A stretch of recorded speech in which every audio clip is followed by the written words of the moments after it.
Terima kasih Anda masih bersama kami dalam Berita Banten. Bagi Anda yang baru saja bergabung, kami hadirkan kembali 3 berita utama hari ini.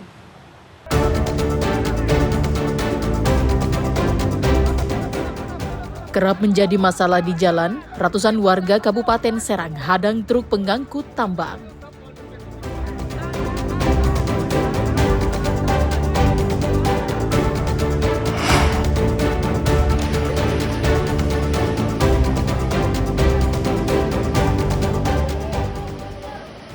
Diterjang angin kencang, puluhan rumah warga di Pandeglang rusak.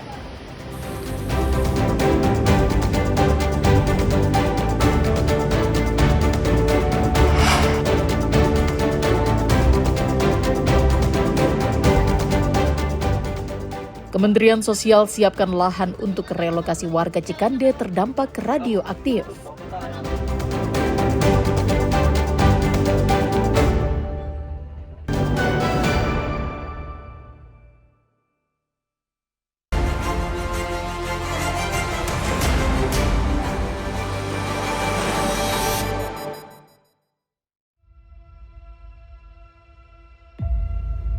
Kecelakaan lalu lintas di Jalan Raya Serang, Jakarta kembali terjadi. Kali ini kecelakaan terjadi di Desa Kaserangan, Kecamatan Ciruas, Kabupaten Serang, yang melibatkan angkot dan 2 truk. Kejadian bermula saat angkot yang membawa karyawan pabrik melaju dari arah Cikande menuju Serang dan hendak menyalip truk yang ada di depannya. Namun naas, di saat bersamaan melaju dam truk dari arah berlawanan dengan kecepatan tinggi. Kecelakaan pun tak terhindarkan. Akibat kerasnya benturan, angkot dengan 2 penumpang tersebut ringsek dan terhimpit di antara truk diesel dan dam truk. Sopir dan 2 penumpang angkot langsung dilarikan ke rumah sakit karena mengalami luka-luka.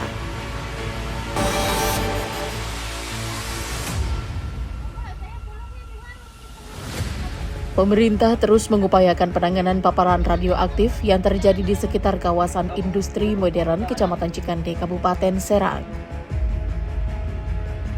Untuk memetakan dampak radiasi, beberapa rumah warga yang berada di Desa Sukatani, Kecamatan Cikande, distempel stiker bahaya radiasi oleh petugas Kementerian Lingkungan Hidup Jumat lalu. Bukan hanya itu, petugas juga menutup lokasi yang diduga masih terdapat material yang mengandung radioaktif dengan memasang garis kuning. Petugas juga langsung mengevakuasi beberapa material yang mengandung radioaktif, salah satunya material yang berbentuk serpihan batu. Serpihan batu tersebut dimasukkan petugas ke dalam tong khusus. Limbah material terbentuk pecahan batu kecil ini diketahui banyak digunakan warga sejak lama. Penggunaannya paling banyak untuk pengurukan lahan. Dampak penutupan lokasi, warga mengaku aktivitas mereka menjadi terganggu.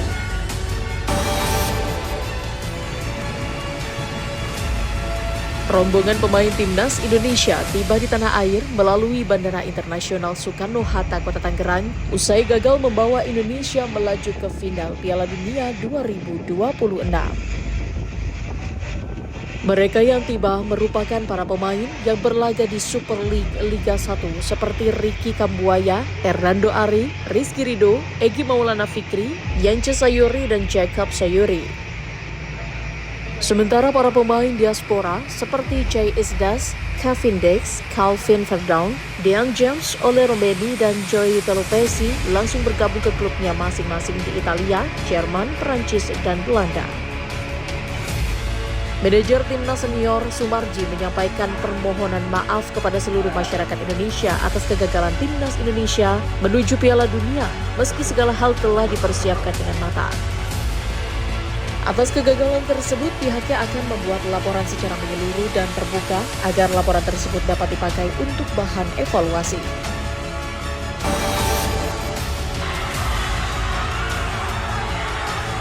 Menegur siswa yang bersalah merupakan salah satu tugas guru di sekolah. Namun jika dilakukan dengan kekerasan justru akan mendatangkan masalah baru.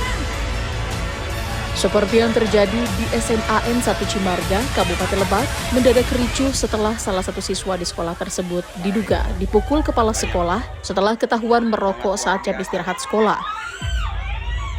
Dugaan pemukulan siswa berinisial IA terjadi di ruang kepala sekolah. Kejadian bermula saat korban IA dipanggil untuk diberikan teguran karena merokok saat jam istirahat. Ratusan siswa yang menyaksikan kejadian tersebut sontak berhamburan ke halaman sekolah. Mereka kemudian menggelar aksi spontan menolak kekerasan. Setelah kejadian tersebut, ratusan siswa menggelar mogok belajar sebagai bentuk menolak kekerasan di sekolah mereka. Ariel Maranus dan Sajiwa Pratama melaporkan dari Kabupaten Lebak.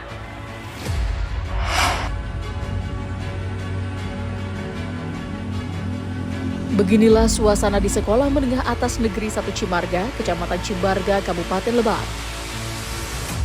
Sekolah yang biasanya ramai, Selasa pagi sepi tanpa aktivitas belajar mengajar. Kejadian ini buntut pemukulan kepala sekolah terhadap salah satu siswa karena kepergok merokok saat jam istirahat. Mogok belajar ini sudah terjadi sejak hari Senin lalu. Dari sejumlah siswa sebanyak 640, tidak ada satupun yang mengikuti kegiatan KBM. Di sekolah hanya terlihat beberapa guru yang melakukan kegiatan bersih-bersih di lingkungan. Salah satu siswa mengaku menjadi korban kekerasan oleh kepala sekolah. Bahkan kepala sekolah juga mengucapkan kata-kata kasar setelah dirinya terciduk merokok di area sekolah. Kepala Sekolah SMAN 1 Cimarga, Dini Fitria, membenarkan kejadian tersebut saat ia memergoki siswa yang sedang merokok. Dini awalnya hanya menegur, namun karena siswa tersebut tidak mau mengakui perbuatannya, sehingga membuat kesal, hingga mengeluarkan kata-kata kasar dan melakukan kekerasan terhadap siswa tersebut. Usai menonaktifkan kepala sekolah Selasa kemarin, sontak media sosial Andra Soni diserbu warganet se-Indonesia.